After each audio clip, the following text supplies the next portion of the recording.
no blood, there's no alibi, 'cause I've drawn regret from the truth of 1,000 lies. So let mercy come and wash away what I've done. I'll face myself to cross out what I've become, erase myself and let go of what I've done. Put to rest what you thought of me, while I clean this slate with the hands of uncertainty. So let mercy come and wash away what I've done. I'll face myself to cross out what I've become, erase my Melhor compreensão de todos, agradeço a presença de vocês. Ontem iniciamos a entrevista e hoje ontem mesmo finalizamos os trabalhos. E agora falaremos de toda a operação desde o início. Houve um desaparecimento de pessoa no dia 13 de abril, então logo a Polícia Civil tomou conhecimento dos fatos, as investigações iniciadas através da primeira delegacia, mas devido à natureza do fato foi repassada para a DERF, sobre a presidência do Dr. Júlio Ferreira. E ontem foi desencadeada a operação, logramos êxito em localizar o corpo da vítima para fazer a entrega à família e finalizar os procedimentos. Vou passar a palavra ao Dr. Derli Gouveia, delegado titular da primeira DP, onde iniciou as investigações, e depois para o Dr. Júlio Ferreira. Com licença, de fato, é da nossa praxe, quando alguma pessoa desaparece que demonstra complexidade, a gente já instaura o inquérito policial e passa a apurar esta circunstância. Neste caso específico, nós instauramos o inquérito demandava a produção de provas muito técnicas e também pela natureza que se vislumbrava naquele momento, que possivelmente tratava-se de um latrocínio com ocultação de cadáver. Então, nós declinamos da atribuição para a delegacia especializada, que é titularizada pelo Dr. Júlio César Ferreira. Como todos já amplamente divulgado, houve ontem o desfecho com a localização do cadáver, infelizmente, numa circunstância bastante complexa para a elucidação. A equipe presidida pelo Dr. Júlio teve, sim, um trabalho excepcional. Sei da ansiedade de alguns dos senhores que questionavam sempre por uma resposta da polícia, mas a polícia ela trabalha com provas técnicas e ela produz no momento certo. E ela não deixa isso às escuras, mas a gente, no momento oportuno, esclareceu o delito.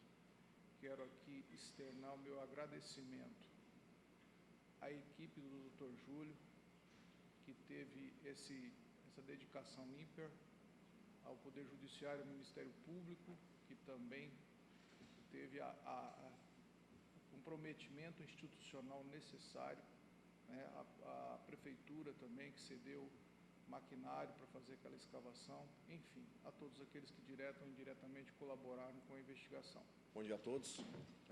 Agradeço a presença de vocês para saber o desenrolar dos fatos.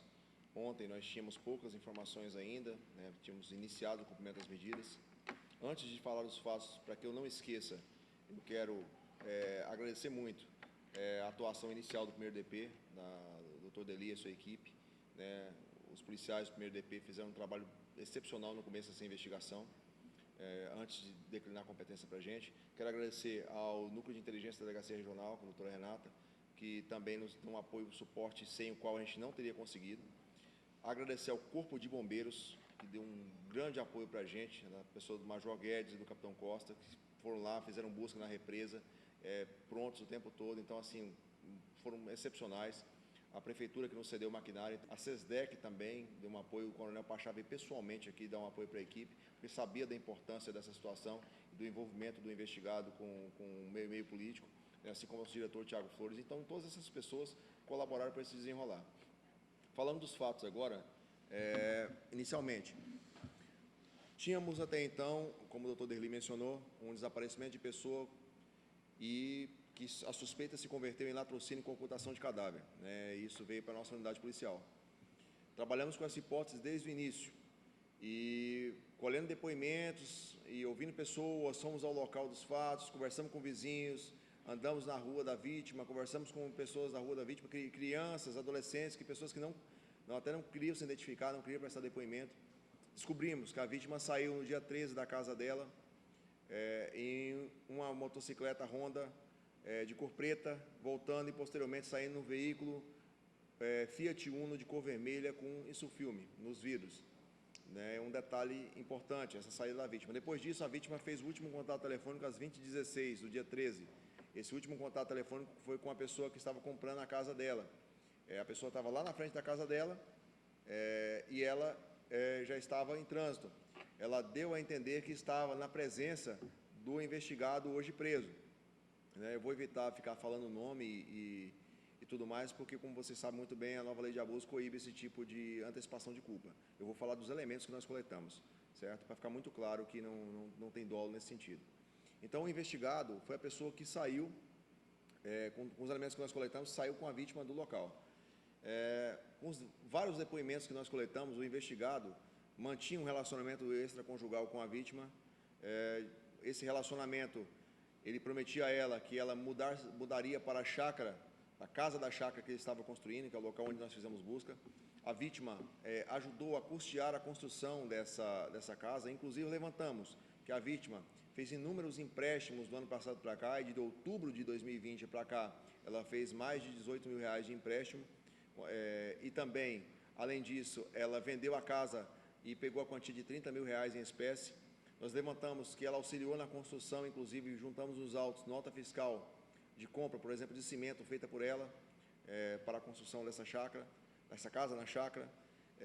E também, além de todos esses elementos, nós representamos por algumas medidas judiciais junto à primeira vara e agradeço mais uma vez a presteza do Poder Judiciário, do Ministério Público, que esteve junto o tempo todo, acompanhou o início dessa investigação e nos concedeu as medidas judiciais necessárias para terminar essa questão. E com essas medidas descobrimos, por exemplo, que a torre do telefone da vítima, ela desapareceu na noite do dia 13. Na madrugada do dia 13 para o dia 14, até às 7 da manhã do dia 14, indicava em cima da residência urbana do investigado hoje preso. E a hipótese nossa é que o telefone dela já estava com ele, na posse dele, independente do corpo. Indicou nos dias 15, 16 e 17, e dia 17 esse telefone deixou de dar sinal, a torre dele de dados 3G, em cima da chácara onde nós fizemos essas buscas hoje. Em alguns desses momentos, coincide a torre do telefone da vítima, o dispositivo da vítima, com o dispositivo do investigado e da esposa dele, indicando que eles estavam naquele local, que é aquela chácara, isso depois da vítima desaparecida. E com essas provas técnicas, além de muitas imagens, vídeos e áudios de WhatsApp que a gente conseguiu coletar com essas medidas, nós representamos pela prisão temporária e pela busca e apreensão. Começamos a cumprir essas medidas ontem pelas 6 da manhã, com apoio de toda essa equipe, com 25 policiais espalhados, corpo de bombeiros, retroescavadeira, e fomos até mais ou menos meio-dia, até retirarmos o investigado do local e trazermos para dar cumprimento ao mandado de prisão e interrogarmos, antes de entregar no Presídio Central. Uma equipe continuou lá, ainda por algum tempo, escavando, enquanto ele estava aqui sendo interrogado. Começamos o interrogatório do investigado. Durante a manhã, é importante frisar, e é para isso que serve a prisão temporária, por isso que é tão importante, nós já conseguimos coletar 2 depoimentos de vizinhos, dizendo que ouviram, há 90 dias atrás, uma mulher gritando o nome do investigado: por favor, para, não faz isso comigo, gritando por volta das 23 horas, e que eles saíram para fora e saíram de dentro da casa e viram as luzes apagadas e acharam que seria algum ladrão, alguma coisa, e depois seriam associado isso às notícias da imprensa, acusando o investigado de ter cometido aquele ato, associaram uma coisa a outra, e quando a polícia estava cumprindo as buscas, Uma da mulher disse, olha, vai lá e conversa com os policiais, ou com o esposo, vai lá e conversa com os policiais, fala daquela situação que a gente ouviu, daqueles gritos que a gente ouviu. Ele falou, coletamos esse depoimento. E esse tipo de depoimento a gente só coleta com o investigado preso, por isso é tão importante a prisão temporária. Meio-dia, voltando à cronologia dos fatos, meio-dia trouxemos ele para cá, demos cumprimento, alimentação devida, e ele foi ser interrogado. O advogado dele conversou com ele e recebeu a orientação jurídica. Começamos o interrogatório, optou por falar, não quis ficar em silêncio. Começamos depois de mais ou menos 2 horas e meia, 3 horas de interrogatório, com as versões que ele apresentava sendo cabalmente destruídas pelas provas dos autos, a gente provando mentira a mentira que estava sendo contada, a equipe toda de investigação, e eu, mais uma vez, agradeço profundamente cada um desses policiais que trabalharam nisso aqui, a equipe da DEF, do NI, todo mundo que trabalhou, porque foi um trabalho árduo, inclusive no interrogatório, os policiais trabalhando e questionando, e todo mundo questionando, e ele se viu em uma circunstância em que ele poderia contar uma versão mais benéfica a ele, em entregar esse corpo, ou poderia enfrentar as consequências do que tínhamos nos autos para ele, né? E ele optou, fez a escolha de confessar um homicídio culposo em situação de legítima defesa.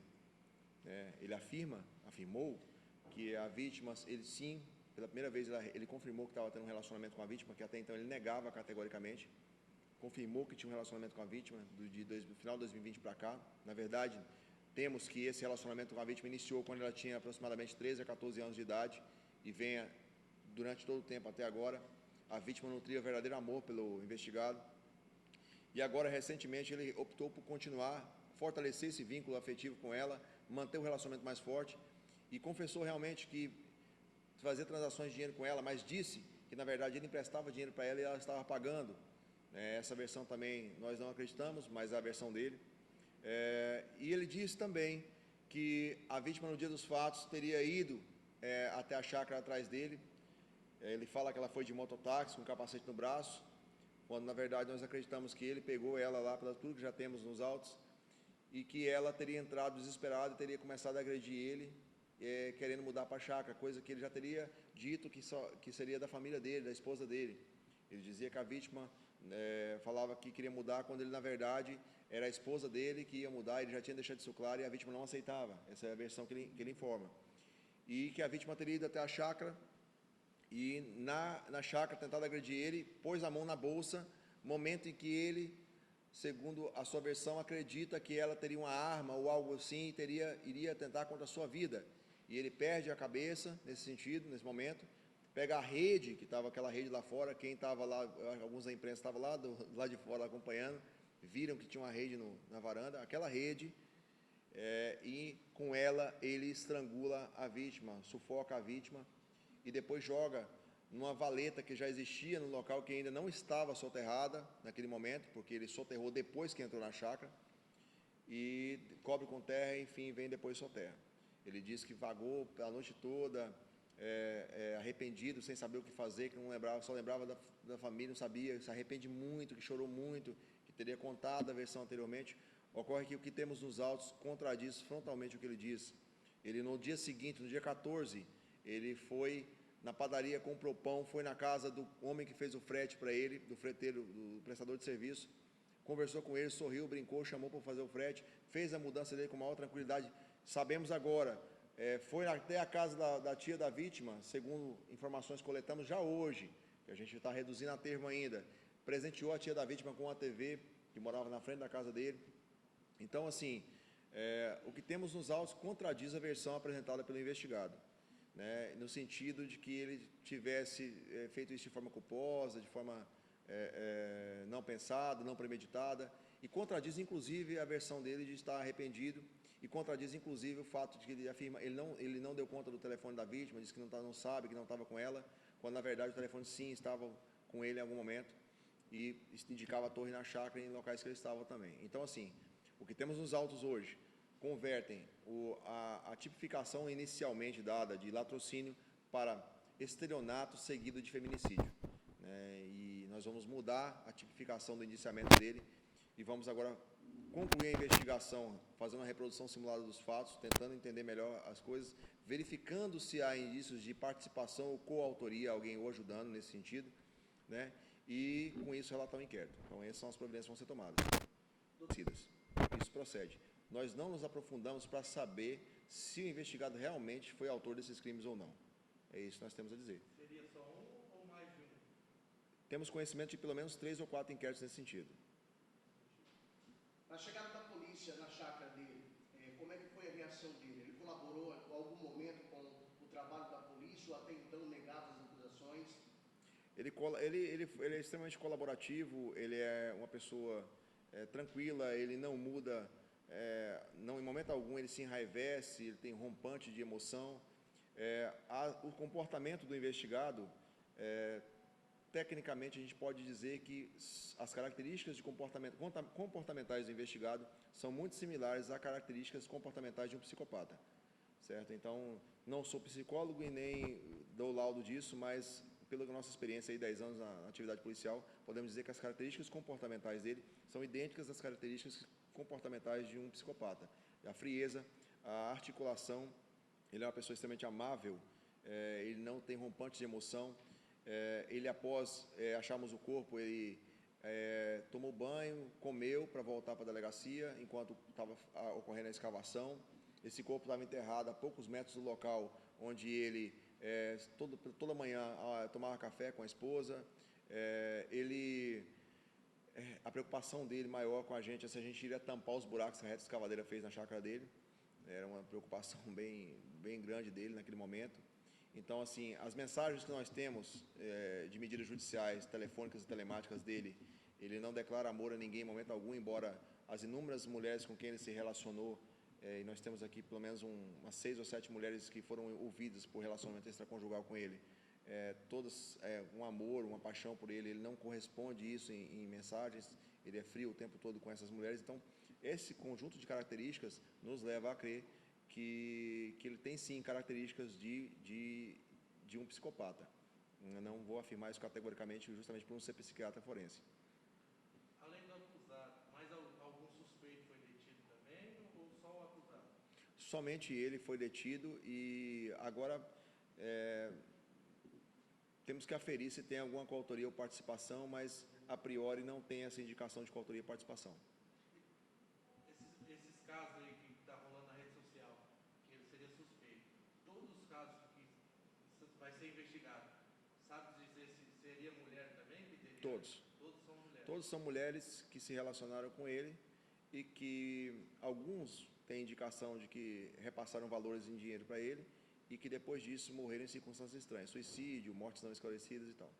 O mandado de prisão do mesmo é temporário por 30 dias. Ele assumindo a autoria do crime, como que fica a situação do investigado? Essa prisão nós julgamos ainda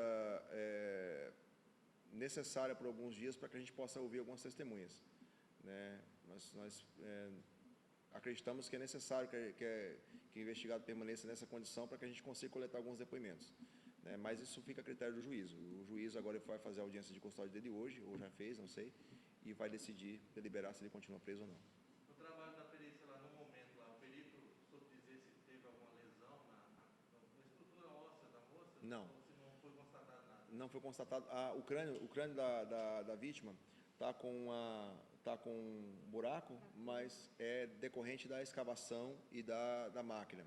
O legista esclareceu para a gente que não tem nenhuma pancada no crânio, nem nada, mas tem marcas, né, doutora, no pescoço. A gente foi lá agora, saímos agora há pouco do cemitério, do auto de reconhecimento da família, tem marcas de realmente que coincide com a versão apresentada por ele de estrangulamento aqui.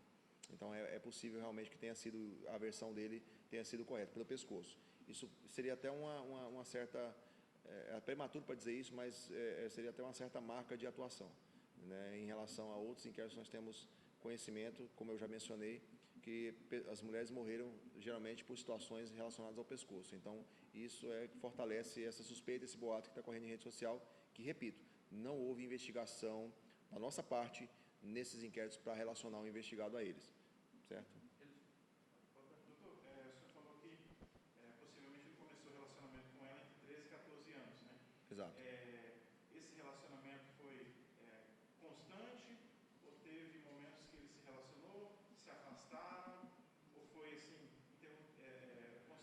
alguns familiares dela, em depoimento, afirmam que eles sempre se relacionaram, inclusive em períodos que ela esteve casada com outros homens, certo? Alguns afirmam, inclusive, que o motivo da última separação dela, com um relacionamento que durou 20 dias, teria sido o cônjuge descobrir que ela ainda se relacionava com o investigado.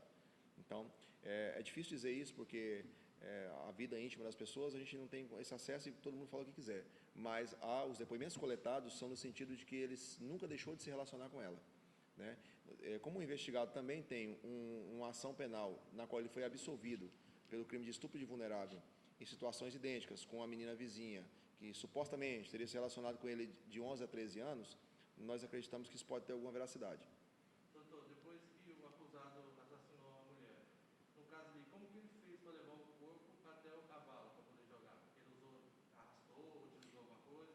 Esses detalhes são os detalhes que nós vamos esclarecer agora. Nós não temos detalhes exatos, porque naquele momento interessava para a polícia que ele entregasse o corpo para que a gente pudesse dar a essa vítima, a essa família, um enterro digno, ao menos isso, porque é uma pessoa que a vítima deixa 3 crianças pequenas, 2 delas órfãos de pai e mãe, porque o pai já tinha morrido há 2 anos atrás, por causas naturais, e agora a mãe morre e essas crianças ficam totalmente órfãos, e um deles, com 3 anos de idade, que tem um pai, mas agora a mãe morre também. Então, é uma questão de honra para a Polícia Civil apresentar um resultado disso aí e apresentar um enterro digno para essa vítima. Então,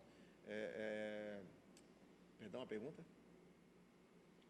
Se houve como é que foi? Utilizou alguma coisa para arrastar? Então, a nossa preocupação naquele momento de localizar o corpo e permitir esse enterro, a gente não entrou em detalhes, certo? Então, os detalhes a gente vai passar agora a aferir, inclusive com reprodução simulada dos fatos, chamá-lo novamente, ver se ele quer complementar alguma versão e, enfim, é isso.